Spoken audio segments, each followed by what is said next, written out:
اگر امام حسین کربلا کی طرف سفر نہ کرتے تو مسلمانوں کو یہ دن نہ دیکھنے پڑتے. میرے بھائی یہ بالکل آپ نے صحیح سوال کیا ہے، کیونکہ جو جاہل علماء نے ہمارے اندر جو مشہور کیا ہے وہ اس کا رزلٹ یہی نکلنا تھا کہ آپ یہ جہالت شو کرتے. اسی لیے تو ہم نے کہا ہے کہ بندہ پڑھو اصلی جنہیں کام پایا ہے.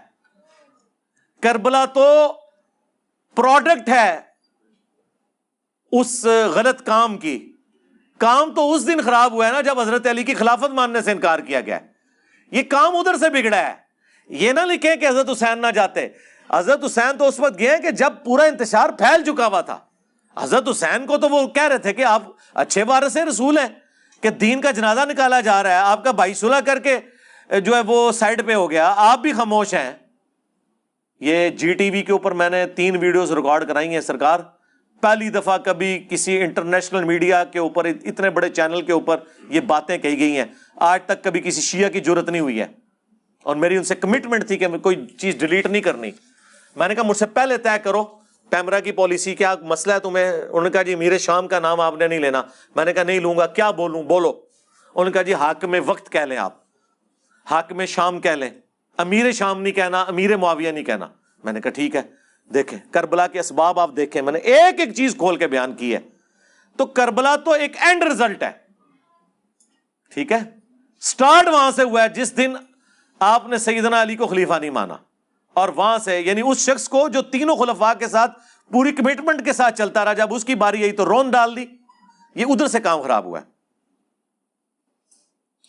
امام حسین کی کربلا میں شرائط کیا؟ وہ جعلی روایت ہے. یہ بھی میں نے اس میں بتایا کہ 3 شرطیں کیسے. میرے بھائی اللہ کے بندو، یہ اسی طریقے سے ہے کہ آپ کو کل کو کوئی بتائے کہ جی علی بھائی چشتی رسول اللہ اشری رسول اللہ کو صحیح ماننے کے لیے تیار ہو گئے ہیں، اگر جو ہے نا وہ فلانا مولوی اپنی مسجد علی بھائی کو جمعے کے خطبے کے لیے دے دے.